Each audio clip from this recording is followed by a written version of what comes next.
Hello, I'm James, Hi, I'm Jimmy, and welcome to A Job Done Well. the podcast that helps you improve your performance and enjoyment at work. Hello, how are you doing? I'm doing well, James. How are you? I'm fabulous, thank you very much for asking.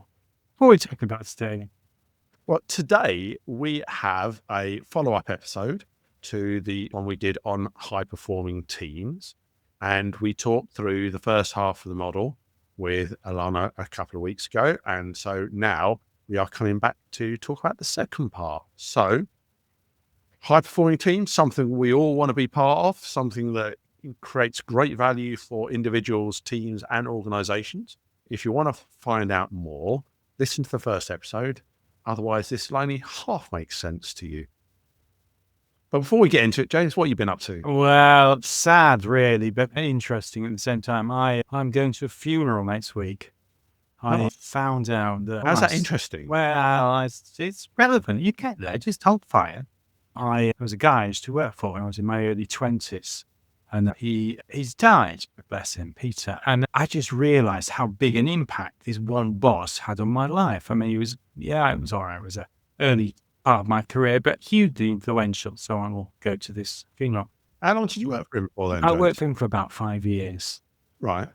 And it made me the man I am today. So maybe he didn't do such a great job. But it just made me think, well, how many bosses have you had who, when they die, you'll go to their funeral? And the answer is probably not that many. So, yeah, it's an interesting point there, isn't it? I mean, it does go to show the impact that your boss has on not just your working life, on your life. The fact that all these years later, you're going to go to the guy's funeral. Yeah, and the real tragedy is there are several bosses that I've had, and if I found out they were dead, I'd be jumping up and down for joy. I mean, how bad is that?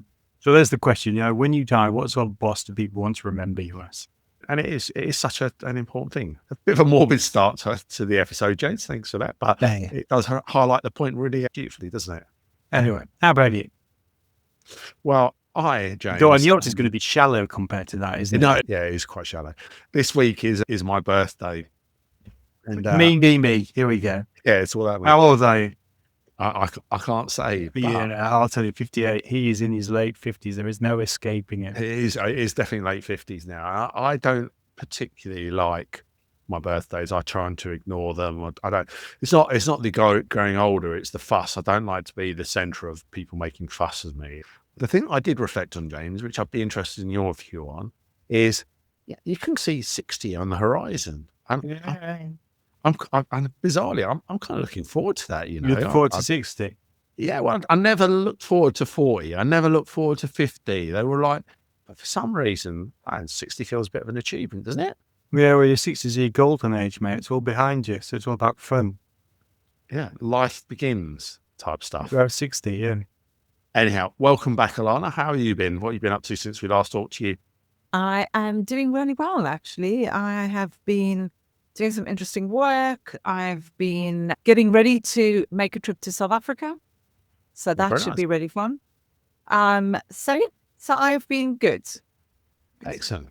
Well, welcome back. And just as a quick recap. Well, before we get into this, now we get the really interesting bit of the show, because this is where Elana gets to say whether or not Jimmy was paying attention to the first show. So give a mark out of 10 when he's finished. Go on you go. Will do. I'm very excited for this. Now I feel pressure that I didn't feel like 30 seconds ago. Thank you for that. Anyhow, the first episode, we talked about high-performing teams, and we talked about the fact that we all wanted to be part of one. We all wanted to lead one. We saw the importance of having them in organizations, how they felt to be part of them, and the importance that is for us. And we all spend a third of our lives in work, so why wouldn't you want to be part of a high-performing team? Elana has a fantastic model that really helped us understand a bit more about how you can achieve it, because we were admitting that we've probably fallen into it in the past. And that model had at its heart teamship, which is the high-performing teams bit, and then it had 3 areas that we talked through. One is the outcomes you're trying to get, which is more than just the results. It's also, how you learn, how you enjoy it, and the meaning that you have. Talked about actions, and that was about the actions you take to get those outcomes, but also the ways of working for the team and the mindset that you have as a team. So the assumptions and beliefs that you had. Today, we're going to explore the outer ring of that model, and there'll be a link in the show notes if you want to have a look at the model, where we're going to talk about team leadership and team learning. And so, in all honesty, if you haven't listened to the first episode, despite we'll find out how good my summary is, you do really want to go back and listen to that first episode before you listen to this. Anyhow, Elana, despite the pressure, how did I get on? I think you're going really well. No, she did. Absolutely. He was obviously taking notes. Look, that's okay. I have no problem with taking notes part. The only thing I would add is that there's a real interplay between those different parts that we explored in the last episode that I think is worth, when you listen to it, not if, when you listen to the first part, just paying attention to how those are interconnected. Yeah, and that's a great point, because the actions, the ways of working and the thing you're trying to, it's in service of the outcomes you're trying to achieve. So onto the outer two layers. Which comes first, team leadership or team learning, Elana? You've got the learning rhythm or the team learning on the outside, and you've got the team learning leadership. rhythm, not team learning. I just, rather it. You thought you just had it in, James. Go on. So actually, before we jump into that, I want to make a link, James, with what you were saying in the opening about the funeral you're going to. Because I think actually the top part of the outer circle is learning rhythm, and the bottom part is team leadership. And actually it makes a connection to exactly what you were saying about going to somebody's funeral, because they make that impact on you. Yeah. And I think that the model creates an awareness in us of being consciously aware of what is the impact we're leaving. What, as we take up our leadership as a member of a team or as a team leader, what is the impact we're wanting to make? So your story on the start of this episode really connects to that. Yes, for me. absolutely. Yeah. So I think if we start on the top part of the circle, which is the learning rhythm, and we briefly mentioned this in the first episode, but if we think about often high performance teams are teams that pay attention not only to what they do, but to how they do what they do. And there are teams that put conscious time aside to think about what they're learning and to think about how they're doing what they're doing. And I think, Jones, you mentioned this in the story that you shared about a colleague who would put an hour at the beginning of the day for thinking time. And that is what creates high performance. And so high performance teams, alongside their operational rhythm, will put either specific meetings or moments for pause and for learning. And that doesn't have to be big, grand learning moments. It can literally be at the end of a meeting. Okay, so what's one thing we've noticed about how we're working together that's really enabled this meeting to go well? Okay, great. Let's do more of that. Or what's something in the last meeting that felt like it really blocked us? Okay, so how do we overcome that in the next one? Okay, great. It can literally be a 5-minute end of a meeting reflection. We often talk about slowing down to speed up.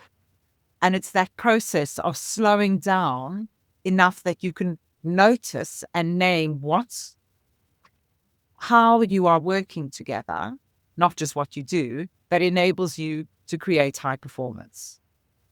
So we will talk about an operational rhythm quite a lot. And that be, did you have a conversation at the end of the day? Did you have a conversation at the end of the week? What did you cover on? So those sorts of things. But this is sort of like that, but not quite the same, is it? That's right. So your operational rhythm is often focused on what you did. Yeah. Did we achieve what we said we were going to do? In my case, it's focused on what we didn't bloody do, but there's what we didn't do. Absolutely. It can also be what we didn't do. What the learning rhythm is what are we learning from the things that we do, from how we do what we do. So the focus is not on what, it's on how. And that's the difference. And the more teams are able to slow down and pay attention to how they're doing things that creates success and how they're doing things that are blocking success, the more likely they are to create high performance. I was always struck, Elana, but in terms of that learning, how back to something we touched on in the first episode, just that general busyness, too busy to learn. And it was how many people skip things like review meetings and huddles and team meetings and stuff like that, where you are reviewing performance, how you did things, stuff like that, because they're too busy. I'm too busy to do that. It's backward looking. I'm doing more stuff. And it's only, like I say, when you step back and create space to review, to create space to learn, that you remember the power of it. Absolutely. And I think that links back into the mindset piece, because it's about what are our organizational and individual assumptions and beliefs about slowing down and about learning, that if we as an organization value learning and see that as being our competitive edge, then actually slowing down to be involved in reflection practice, that then becomes part of our competitive edge. It's the thing that enables us as an organization to reach higher levels of output, success, whatever it is. And in paying attention to that in the learning rhythm, and equally, if the assumption is, oh, it takes so long to do reflection and it's just a bore and we need a whole hour, as opposed to getting into the habits of going, we're going to take 5 minutes at the end of this meeting. We're going to take 2 minutes here. We're going to do a quick check-in. What's one thing that we've learned this week about the way we're working that is really helping us to grow as a business? Then it has meaning. It's not just for the sake of, but it's because it's creating a competitive edge or a higher level of performance in the organization. It's about creating a habit of reflective learning. It's also creating a culture, a kind of an assumption or a belief in the organization that learning is of value. So you'll see learning is not just in the outer circle, but it's one of, to your great summary that you did at the beginning of the... No, Great, James. You hear that? Great. Please. Right? But to the summary points that you are making is that actually in outcomes, we're not just looking at results. Yeah. Part of that is learning, because it's embedded in the model, the idea that actually paying attention to learning is what creates high performance teams. Well, can I just, for clarity then, so I would argue very strongly that if an organization isn't learning, is not moving forward, and it will get overtaken. End of story. So any organization that is not learning will die. Yeah. So yeah, really important. Are we talking here about organizational learning, so how to do things differently, or are we talking solely about learning about the team dynamic and how the team is working, or are we talking about both? So I would say we're talking about both. Right. Because the kind of organization is made up of the individuals within it. They're organizational social systems. So I think it's about paying attention to both of those.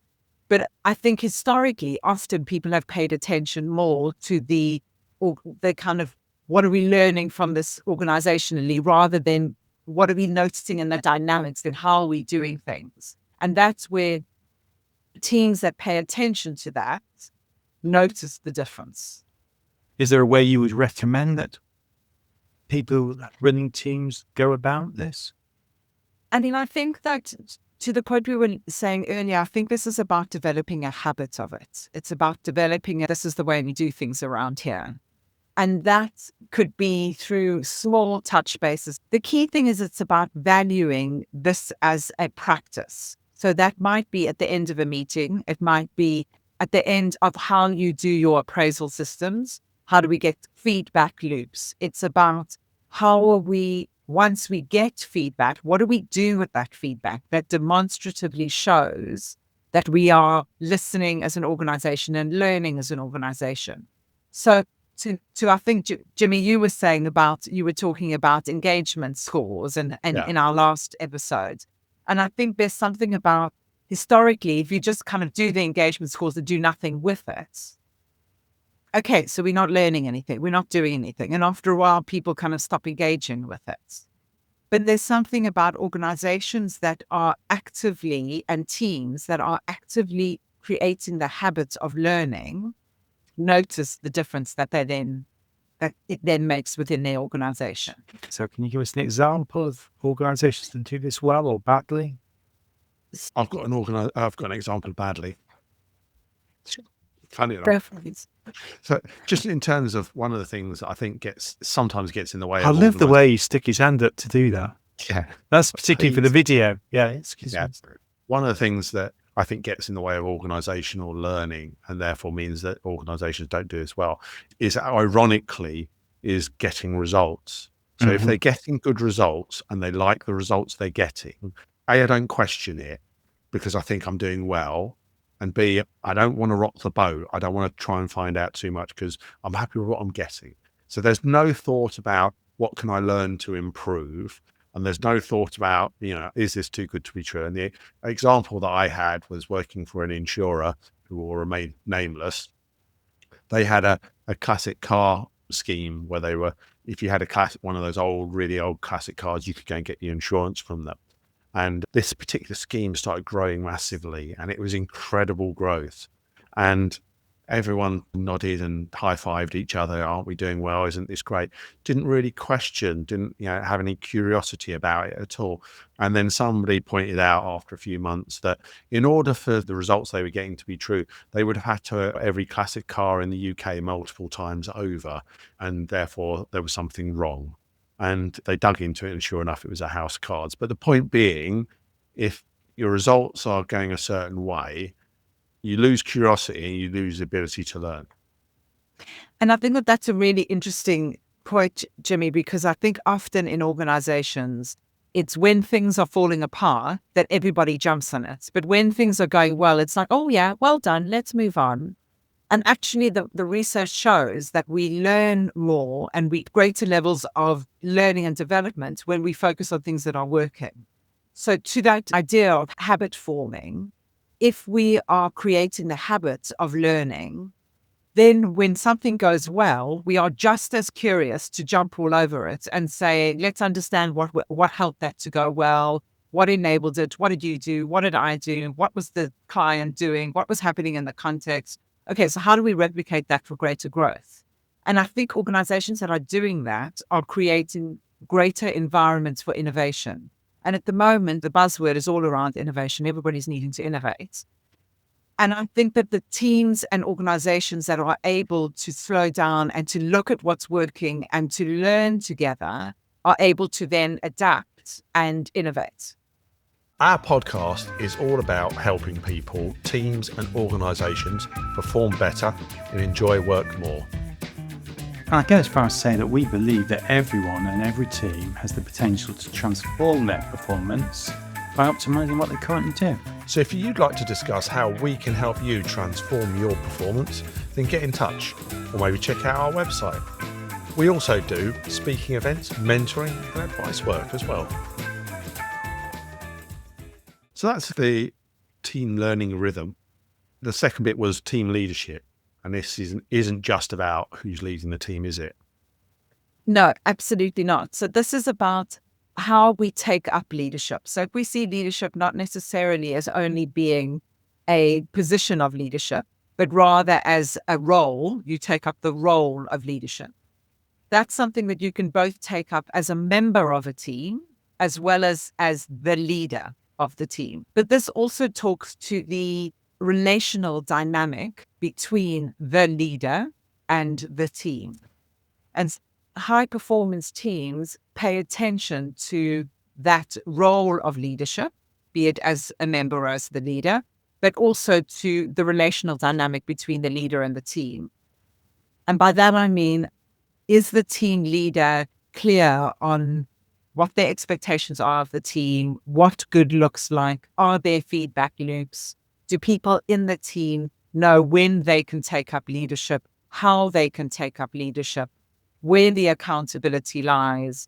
So really paying attention to what it means to be a member of this team, as well as what it means to be led by this leader, and the leader paying attention to what it means to lead a team is also a component of high-performing teams.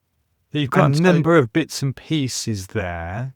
So do you, sorry, sort of thing that opens yourself to some sort of questionnaire to assess how good leaders are? Is there something like that involved with this, or how do you go about assessing and helping people?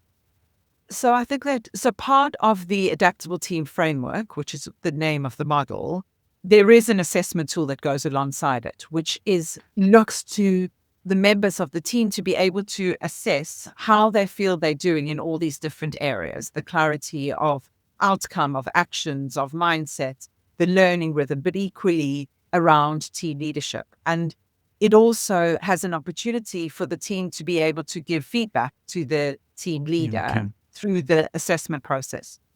But I would argue, and that's really robust and really a great tool to be having for teams. And how you debrief that obviously is absolutely key. But I think it's more about how you develop as a team, the relational dynamic, and that's why all these things are interconnected, the relational dynamic to be able to be giving clear feedback, for the team to be able to say to the leader, actually, when you do this, it is really unhelpful for us because we don't get a sense of clarity. You think that you're giving us a sense of clarity, but actually that's not very helpful for us. And for the leader equally to be able to say to the team collectively or individually, but collectively, actually what I really need from you is that each of you need to look at your next level down and be looking at what's the bench strength of your next level down. Do we need to invest in those middle leaders? Or if you are a middle leader, do you need to invest in the people below you so that you are able to take up your role in the way that I'm needing you to? So it's about the relational conversations that the leader and the led have both ways, but also about how leaders are thoughtful that, and I'm going to go back, James, to your story at the beginning, that leaders are thoughtful about what's the ripple effect that they leave behind them as they do things. So I remember working with the leader who said, I just don't understand. I asked one of the members of my team whether we had some research on this area of the business. They said they'll go and check. And then kind of 5 days later, they arrived with like a 200-page document they had spent 3 days researching and spent all of this time and energy. And he was like, I didn't want a 200-page. I just wanted to know whether we had that or not. But what he hadn't thought about was what's the impact of the chief exec saying to somebody, do we have some research on this? And so it's about leaders becoming more conscious of how they're leading in a way that enables great performance by their team and by the members in their team. Interestingly, I think we've done nearly 80 episodes of this podcast, and there's two themes that crop up regularly on all sorts of subjects. And one of them is, as we touched on in the first episode, is about purpose and the importance of purpose to doing good work at every level. The second thing is a bit more subtle, which is being intentional. And are people thinking through what they want, how they're behaving? So your point, are teams thinking through what's the relationship between the team and the leader? Are they having those conversations? Or is it just, it happens, it emerges? And is that leader being intentional about the impact that they want to have on other people and how they're going to go about doing that? And that crops up time and time again. How do I intentionally have the impact that we touched on that leaders can have on our lives? Absolutely. And I think there's something often as middle leaders, you're trapped in a place where you're needing to manage up and you need them to manage down. And I think that the ask often, so I'm working with an executive team in a finance industry, and one of the things that came through their conversations was realizing that they are not clear enough of the ask of their next level down. And in so doing, they are not enabling the middle leaders below them to be able to lead with real clarity. And so it was through kind of work with the executive team that they then were like, actually, we're not clear enough. So if we're not clear enough, they then started to put in different processes and rituals of when there's an ask, they now have a very clear pro forma of what's the ask, what's the outcome, who needs to do what, who are the stakeholders, what are the key questions. And it can often feel like, oh, really? We really need that? But yes, often we do really need that. So we enable how leaders really think about how they're leading with that intentionality is really key. We hope you're enjoying and getting value from listening to our podcast. If you are, please can you share it online on social media with friends and colleagues? We appreciate 5-star reviews, and we really do, but any feedback on how we can improve or subject that you'd like us to cover, just drop us a line and get in touch. This all helps us bring the best quality show to you to ensure that you can improve your performance and enjoyment at work. But there's quite an interesting power dynamic in the organisation here, in that to be a better leader, you need to get feedback from your team. You are opening yourself up to criticism.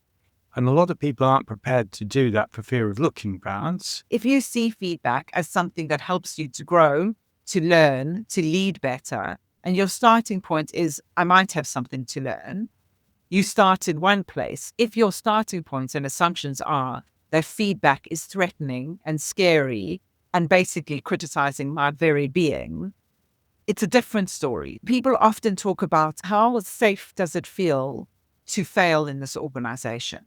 And if it doesn't feel very safe to fail or to get things wrong, then what we don't do is we don't talk about it when we do. We put it under the carpet. It kind of sneaks up in other ways. Things could become quite dysfunctional. Whereas if we create a culture in the organization that says making mistakes is a gift in order to be able to learn, it creates a different set of conversations in these different pieces. But what you're really saying is if you want to be a good leader, you have to be pretty brave about it. Again, it's like the learning rhythm. It's about creating habits that are small and often. So we worked with a leader and he had his thing that said, I think performance reviews are nonsense because you should be managing your people along the way that when it comes to the performance review, you are either at that point firing them because you've had 6 conversations with them about their performance, or at that point, you're giving them the raise or the whatever it is that they need.